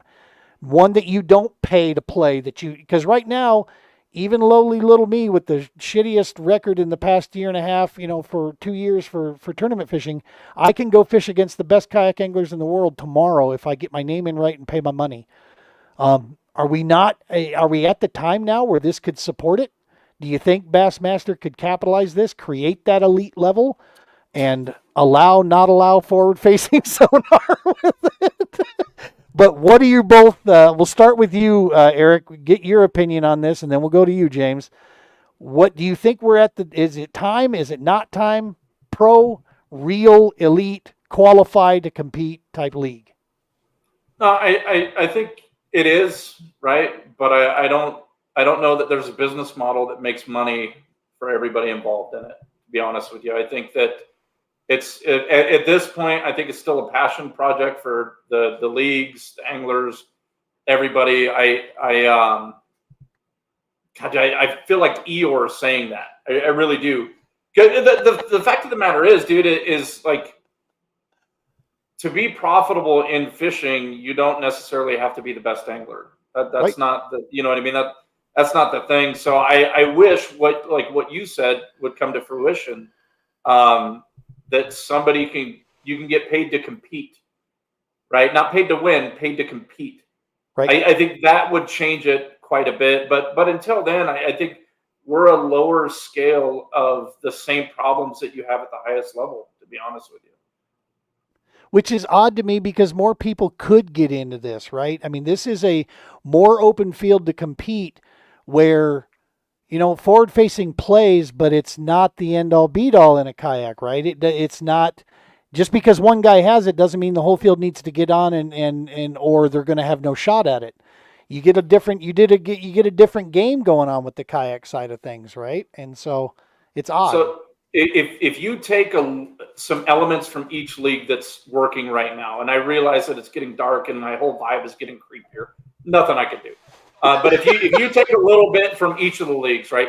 NPFL, if you watch NPFL, you realize that everybody competing, they're running a GoPro. Okay, you're going to have to do that in a kayak. If you look at what MLF had talked about doing, they talked about taking the field lower so people could make more money. Now, the reality of that, did it happen? I don't know. I don't hang out with Boyd Duckett or the dude that sells the dock hats. I don't hang out with either one of them. But the idea of it is there. You know what I mean? And then the production of some of the coverage from BASS. So you take all three of them. I think what we've tried to do before is we tried to make the organizations the most money. If you remember the national championships, at one point, dude, it was if you wanted to pay $400 so you could compete, there was like 700 people. If it's 15 people, 10 people, maybe even 20 people, I think it's a reality. Yep. If it's 100 people, 200 people, it's going to be the same stuff. You're going to pay a couple $100. 4 people are going to go, not even 4, probably 2 people are going to go away making money. Everybody else, including people that finished high, are going to lose money. Travel, lodging, tackle, gas. That's my 2 cents. Poor gambling decision at a truck stop on the way there, just on the east side of St. Louis. No, I mean, I digress. Jim, what do you what do you think? Elite time or not for the kayak game? I think it's time. I think the people are there. I think Eric's right. I don't think it has room for 100. I think we could get 25 people of the best of the best. I honestly don't think they meaning all facets of fishing organizations, MLF, NPFL, Bassmaster, have they really perfectionized, if that's even a word, the sport itself and how to cover it in media? We just talked about a little while ago, like 8 hours of looking at some dude's back. How do you get footage to put something together from a kayak guy? The only way to really do that is everybody's got to have a GoPro from different angles. That GoPro needs to be then submitted to editing. Editing can then create a storyline and then create a scenario and build drama and create a production. So I think it could be done. I don't know if the world is ready for it, but here's how I think. It's tough to what game do we play? Do we as anglers, as kayak guys, do we play the same game as the elite, where I go out and I say, hey, I'm James Strawbridge and I'm a professional kayak fisherman, and all of a sudden I expect Humminbird, Lowrance, and all these big bait companies to start paying my entry fees? And when is it going to be time when the Jerry Joneses who own the Dallas Cowboys is going to step up? Not him in particular, but some guy with money that creates a business model that says, hey, I'm gonna give Eric $80,000 a year. I'm gonna pay for his boat. I'm gonna pay for his travel. I'm just pay you salary $80,000. Gene, I'm gonna give you $80,000, and I got 3 or 4 guys that work for me for $80,000 a year, and I pay all their expenses. Give them a kayak. I put you all in the same Airbnb. You're part of a team. You work together. I think you could create a business model where you are paid to fish. But now that owner then has to go out and get Budweiser and all these different sponsors where he's got the platform now. I'm just guessing. I don't know. I'm not a marketing strategist. I'm not a genius at all. Eric probably has way more information with the business he's in.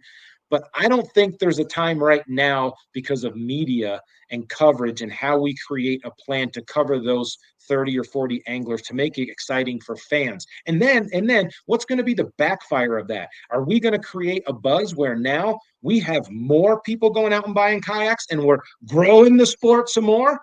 Right? Like now we can't even get on Horsetooth because there's 50 of us on any given weekend in a kayak. Now there's 200 of us. But right? but not everybody lives in the desert though, dude. Other people actually have water. And Chris brings up a really good point here. Unfortunately, all it would do is drive the kayak industry cost even higher. Now a fully rigged kayak gets you around 4 Gs. And that's if you're not doing something that rhymes with Hobie. 4 Gs to get rolling in there for sure. I mean, you're 100% right. There is that to be considered. And media coverage is a rough deal, man. I can tell you that it's, from the All-American side, we tried desperately several times to get a media boat put together. We're a small series though, and being able to have a budget to be able to pay for a media boat to go and run around, and get photo shots of these guys in the kayaks, that's not easy. Bassmaster does that. They have the connections from the elites and the opens. They have a list of names that I was hoping to be able to try to share and get from those, but they're not cheap. Those guys work, and so it's you gotta pay that stuff out to try to get that. This all comes back to that money game, right? I mean, it all tends to fall on that as to whether or not that would drive it. Can I ask you guys a question? Who's your favorite angler? Not kayak angler, just favorite angler all time. Oh, wow! I don't know if I have one. Yeah, I tell you, the guy that I followed his career the most, probably Edwin Evers. Edwin Evers, okay. I don't know. You're your favorite angler. Okay, conceited is that, right? Well, actually, that goes right to what I want to talk about. That's actually perfect. You're your favorite angler, and it's because you know your story. That's what gets lost in fishing, and it gets lost in everybody in our industry runs to the freaking middle. They say what they think everybody wants them to say. They do what everybody they think they want, and that's why That's why when the llama drives away and he's smoking a dart, that's why it's so great to see Al Linder. Another one, Al Linder, dude. As soon as Al Linder says two things, you know it's him, and you know you're about to either learn, smile, or laugh. You know what I mean? This Brandon Palaniuk deep dive, these are guys, their personality, their stories. Yep. This is what the industry needs to understand. Stories bring a bigger pile of people into interest. If you base it just on fishing, just on high level fishing and everything, we're cannibalizing ourselves, it's what we've done in a long time. So basically, if you don't want to compete, there's no stories here for you. Whereas if you actually know the anglers, if you just look at our local clubs, all right, if you look at our local clubs, think about how many stories. This is my background, dude. Gene, before you came out here a long time ago, I didn't write about myself. I didn't write about go here, do this. I wrote about people. And the thing is, one of my great friends, Sam Heckman, I wrote about Sam so many different times. And one of the reasons I loved writing about Sam is Sam doesn't give two shits what you think about him. He's not going to change the way he works. He's not going to change anything. He's just a genuine good dude. If we realize that that's the juice in life, and the juice in life is the same thing as in fishing, it's the ability to tell a story. It's the ability to draw people in. That's when we can start pulling people from other places. You look at the NFL. Dude, you're telling me that everybody that watched Hard Knocks loved the Cincinnati Bengals? Or is it because Ocho Cinco is must-see TV? There's a lot of that here. You can get outdoor riders. There's a lot of things that could happen. But the first thing that needs to happen... a lot of times I'll dislike athletes based on just their mannerisms and how they carry themselves. I don't care how talented they are. If they're... Well, not so much him. I feel bad for the dude because he's got... I think he's got some bipolar stuff going on. But wide receivers in the NFL, Jerry Jeudy, for instance, crazy raw skills, but he's a complete jerk. I mean, he's just this. He is. Yeah. Oh yeah. Beep beep beep beep. Yeah. I don't care how talented a guy is if he's a self-centered squat. So you're right, man. It's about the people more than it's anything. And it's covering things as they are, not as you want them to be. We had the Johnston brothers. There was controversy there, right? We had one person, Denny Brauer, the meanest flipper on the planet. You have personalities. And that's what brought Zona up. He brought these personalities to life. He brought these stories to life. As he was building these stories, he was telling his own, and it was this soup of, I almost said the F word, but I didn't. It's this soup of awesomeness that's why we love what we love. You know what I mean? And if we want to be ping pong, which is regardless if anybody wants to say we're not ping pong, we are. If we don't want to be ping pong, we have to go in PFL. They do a great job of telling stories. You know what I mean? We have to realize that stories, they're what sell. It's what builds intrigue. It's what makes the world go round. And dude, I realize I'm on a soapbox, and I'm going to say the F word if I keep going. But you're 100% right, dude. And that's where the kayak, we don't have that representation right now. It's not there. I'll say this, and I don't mean this with any disrespect, but it's a true state of where we're at. We had our top 10 anglers on the biggest stage in our sport for kayak fishing last year, and a couple of them I think just literally just got out of their kayak there. They did not look like they were walking onto the biggest stage in our sport. And unfortunately, we have to remember that as a sport, for that growth, for that piece. Yes, there's something to be said about being who you are and just being natural like that. I totally get that. But I also am old school. I'm an old school guy that you get called to court, dude, you don't go in there in your cut up work boots and dirt and mud all over you. You get dressed up, you look respectful to the court, because it's a time and place that you do so. And that's my old school thing. Again, I'm not shooting shots at anybody's character that was there. I have no idea who they are. But just the point of our sport, if kayak angling is going to be recognized and move forward, then it's got to walk that walk. It's got to start quacking like it. And stories need to come out, man, and learn about. I've had an enjoyment of interviewing a lot of these top 10 guys. One of the funnest guys to talk with, I was the first guy to interview him after he won the national championship, is Drew Gregory. I don't care what you think about the dude. He is one of the most down-to-earth and super cool guys that you could sit down and have a beer with, and he will tell you any and everything that's going on there, and he'll shoot the breeze with you. He's a great dude to chat with, and we need more of that, I think, out there, for our sport to be able to get that and find it. And support the sport. That's another thing. If you're watching this and you haven't shared it on your Facebook feed or your Instagram feed or whatever, kick yourself in the ass. Just do it. You know what I mean? So in talking about stories, dude, and then in saying that, I have to kick my own ass here, because I'm about to say something, and I don't always like it, and I'm going to. I always like viewing the videos. I don't always put the like down. All right. But I think it's very important for us to be able to grow each other. What is it? High water raises all ships. You look at the guys that we have on YouTube in Colorado, and I haven't always been a fan of YouTube. I'm gonna be honest with you, but Matt Collins, Matt Flanagan, Chin Char. We have so many different. They share their Scotty Brands beat me at Boyd so many times. I want to choke him. Anyway, like their videos, share their videos, help them tell their stories. And the dudes making the videos, they just continue to get better. The storylines continue to get better. And I'm trying to think of how to say this in like a cool, nice way. There's a way to use social media for good, not just the shit you see nonstop getting thrown in our face. And that good is supporting each other, man. It's like you said, we together we can do some really cool stuff. Share fun stuff, share good stuff, share positive things, share story things that come through, indifferent or whatever. But yeah, it doesn't always have to be just what sells, right? And that's the part. That's why our subscribers aren't any higher than that, because I refuse to just only grab waves and hashtag my way to subscribers only. It'll be part of our game plan, yes, but we stay true to content.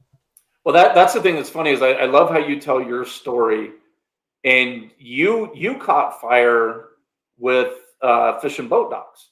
Yeah, caught fire 100%. And I know how brilliant you are. You could have went, okay, Randy, move over.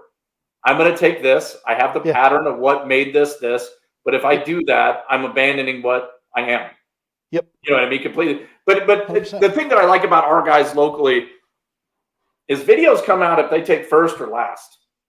And I love that. What I would like more of is less selling and more just you from everybody. Just, you know what I mean? And I know it's hard. And that's the thing that sucks is that in this space, James, Gene, you guys can both attest to this. When you get a little bit of validation from somebody in the industry and they say, hey, I'm going to give you 20% off. You say, which one of my fingers do you want me to cut off? Because that validation piece feels so damn good, but it should never be at the cost of your story. I don't care who it is. If I'm trying to think of a company, if somebody comes and they're giving you a discount code and you're not making money, don't sacrifice the story for a discount code. Don't sacrifice the story for somebody that's not going to take a phone call with you. Your story is more important and more valuable than that. And all of us collectively, let's lift each other up. And it's funny I say that because I'm thinking about it in the moment, and then I'm going, oh, well, I watched Scott's video. I didn't say anything. And realistically, I'm looking for spots. I'm not gonna BS you. But Matt Collins' videos, all the rest of the stuff, like, I need to like them. I need to share them. And I know that those guys together, they do that for each other, which is really cool. 100%, man. And speaking of, I do want to share this because I was a complete idiot with this, and I'm gonna plug just the product quickly. Using our wacky Nico flyover rod, I have recently started to really put some time into the Nico rig, and I was out on this day here really, and I told myself I'm gonna stick it in my hand and we're gonna fish this. I got with Marty Hughes, got those little button weights of his hooked up. Got me a Dubro hot stick in my hand there, and I got the TK137. So I had an Eagle Claw reel, I had an Eagle Claw rod, I had that Colorado spin cast rod, Nice. had that bad boy going. And what I'm about to show you is this, and I'm gonna see if I can make sure I'm sharing audio from this as well, because this is just as raw and as pure. This is captured from Matt Flanagan's viewpoint. I had hooked into, and I knew that I was on a smallie here, man. It was definitely something. So let's fly this here. Tell me if you guys can hear this.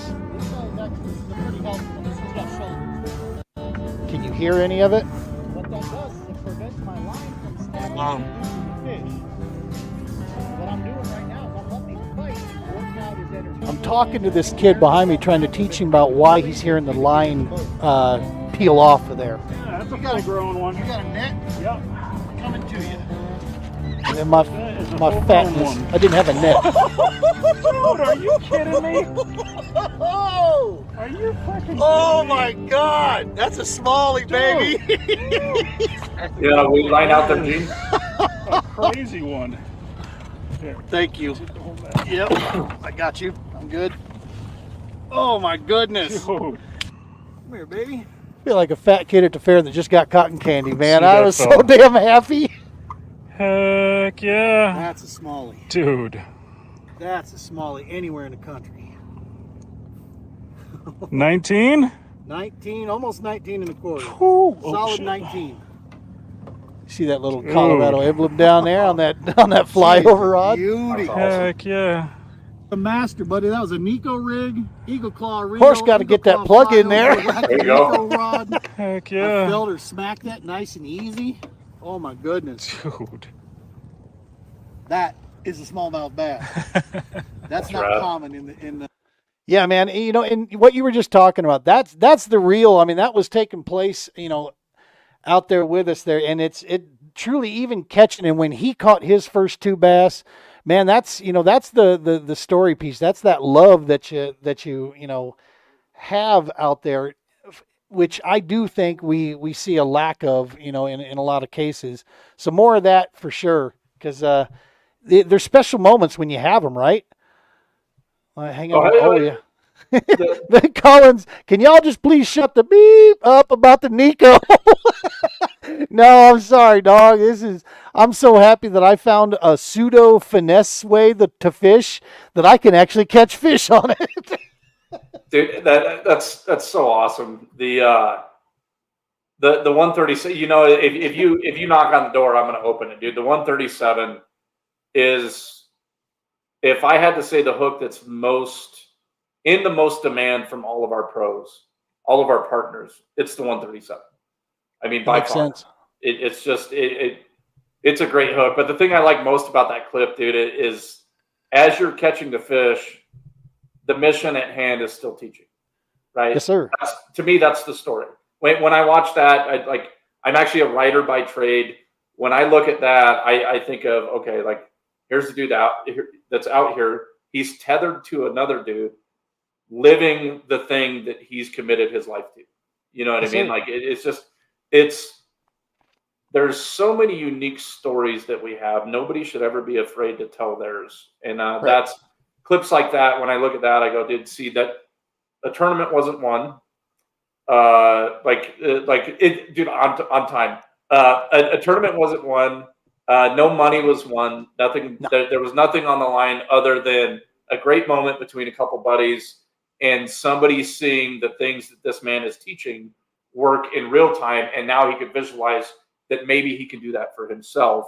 Which, what does that mean to that guy that you're taking right there?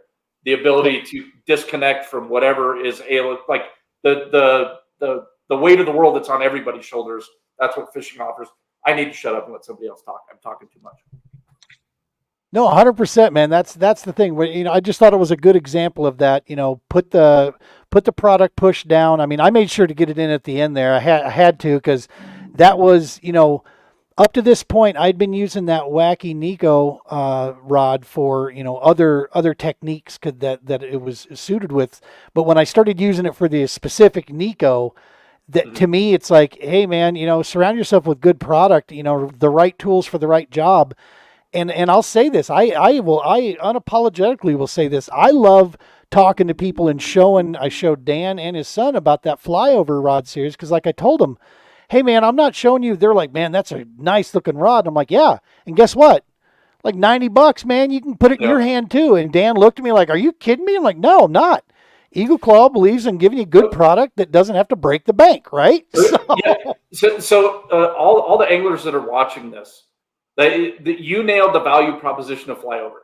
It's a good rod. It's a great rod for the price point. The price point is the value proposition. As anglers, what is your value proposition to the people that watch your content? What is the takeaway? What are you giving them? Like that's something that we don't think of when we're telling our story. Because the thing is like all the guys that I watch their stuff here locally, I'm invested in them. You know what I mean? Like, and Matt Collins just put that he won Red Willow with the TK137. Love that. But we know these guys. We're friends with these guys. If you're not friends with somebody, if somebody's not a friend of yours, dude, what is the value proposition of them watching your content? What's the value proposition that you offer other people as an angler? If anybody's struggling to get sponsors or anything like that, we're just going full tilt, dude. Full circle. I'm all over the place. But think about the value proposition, right? Yeah. Think about what you're offering. Because if what you're offering is like, hey, I got a big bowl of awesome and it's me, most people aren't going to buy your bowl of awesome. Jimmy Straws. See, they're have no sponsors. That's why I have no sponsors. But the thing is first of all, before I go any further, does anybody watch Impractical Jokers or have watched Impractical Jokers? Yes. Okay. Strawbridge, you look exactly like Murr. You got to look it up. As soon as we get off this, look up Impractical Jokers and look up Murr. I think he's a New York guy too. Like, you guys might be related. I have to get that off my chest. I was thinking about that at Famous Days. Anyway. Well, that's awesome. That's funny you say that, because personalities sell, right? Personalities sell. Sharon's like, it's amazing how you can turn on your personality one way or another. Like, we get off this podcast and I'm James and I go about my business. But if you were to put me on a YouTube, I think I could create some pretty entertaining stuff for sure. But I'm 100%. I'm not that guy. I'm not that guy. But here's the thing, you can be. So this is just my Freudian take on personalities and stuff like that. You're very neurotic, right? Very, very neurotic, very, very meticulous. Like, when you lose your shit, you lose your shit, right? But when you're on them, you're on them. Tell that freaking story, dude. And I'm telling you, I will not be the only one watching. Unapologetically, when you lose it or when you're feeling it or whatever, if you go into a tournament and you're like, dude, I've already got this one. I've already got this one. Or whatever it is, people will watch it. You know what I mean? Where we get tripped up is, like you said, personality sells. It's like people sell. Right? Like, because when you say personality, I think a lot of people think, well, you have to be an Iconelli, you have to be whatever. Dude, if you would have told anybody watching this 10 years ago, there's going to be a Japanese fella that will steal your damn heart. His name's Taku Itu. You can understand every fourth word that he says. And every time he talks, you're going to be locked in. I would have said, you're nuts, dude. I'm not watching that. Thought you were talking about Chen. The shirtless one. Chin, dude, honestly, I would like to see his spreadsheet of what he spent on tackle. I would like to see how crazy he is about buying tackle. Like, these things behind the scenes that we hide from people are so often what other people want to watch, but what we kind of pigeonhole ourselves into is like, check it out, I caught a fish. Yep. Flanagan, dude, I'll tell you one of my favorite clips on YouTube in the past couple of years. I think it was at Red Willow. Flanagan loses a giant. He loses it temporarily. He's talking to himself. He's doing all these different things, and I'm going, "Oh, dude, I've been there. I can feel his pain." And then he triumphantly makes up for it. So you're on this emotional roller coaster with the dude, and it's like so often that's the freaking juice, dude. You know what I mean? Like nobody needs to see. Nobody's wife needs to see. Well, listen, fellas, this has been a phenomenal episode. We are going to do this again. We're going to spin this up as the industry keeps throwing cool stuff at us. I think that, number one, we had the perfect guys on here. And there was thrown in there. Definitely here, especially our wives. Yes, they do not need to see for sure what goes on in that. But yeah, man, this is, MPFL making waves, like it or not, what they're doing. The bottom line is they're in the news. They're going to be in the news, and next year people are going to be tuning in, watching. I guarantee you, I'm an old stats guy, man. I run stats because I try to science the hell out of just about anything and run statistics against it because numbers don't lie. They sometimes tell a story that you may interpret wrong, but they don't lie, right? And so I will definitely be watching their results, see what sort of bags are coming to the scales. And compared to the BPT, compared to Bass, compared to the Opens, I think it's a fair, shake to right now to call the MPFL, equated to the Opens, as far as the, the level of what you're, who you're facing off. They got a couple big names. Don't get me wrong. I'm not trying to be disparaging on any level, but at the BPT level and at the elite level, there are some guys that are just on a different level, man. They're just, they're freaks of nature out there. But yeah, I'll be watching it for sure. Eric, dude, you are, and I've said this before, you are podcast gold. I love just turning you loose and letting you go.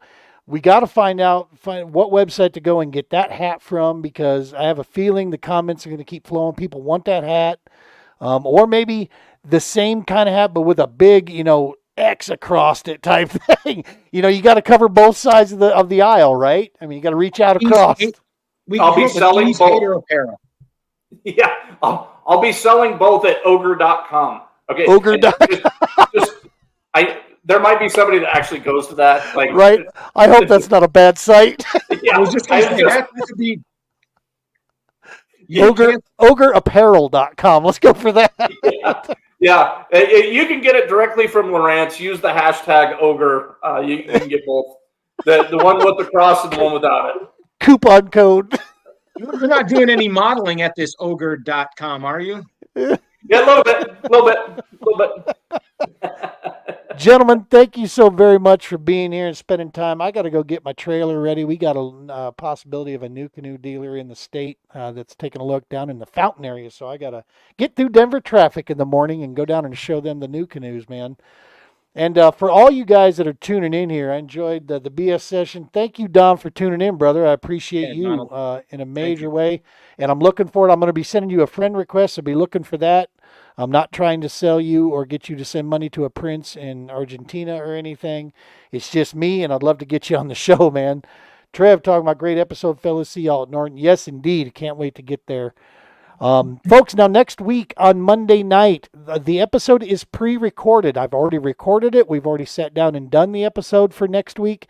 That is because my butt will be on the road, and I can't guarantee that I'm going to have signal to be able to broadcast a podcast.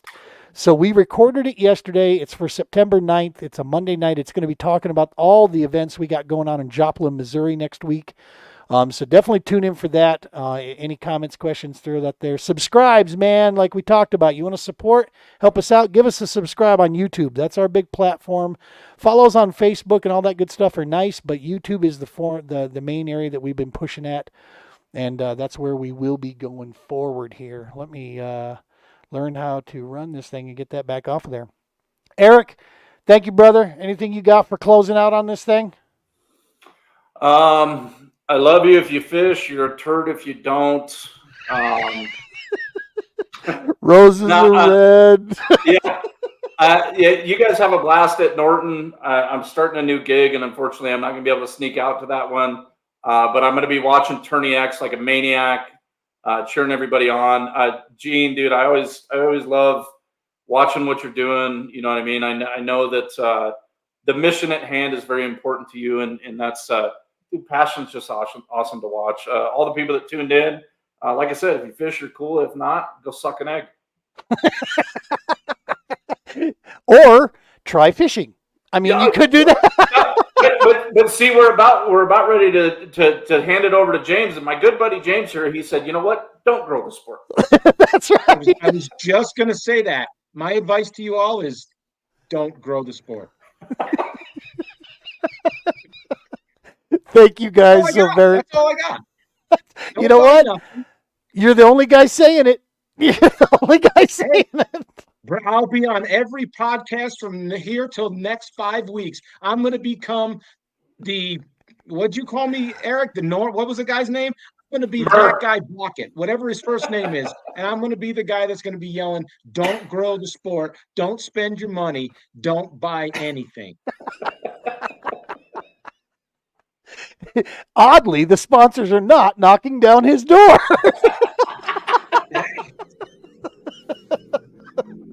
Gentlemen, thank you so very much. Folks at home, we love you. Tight lines. Be safe.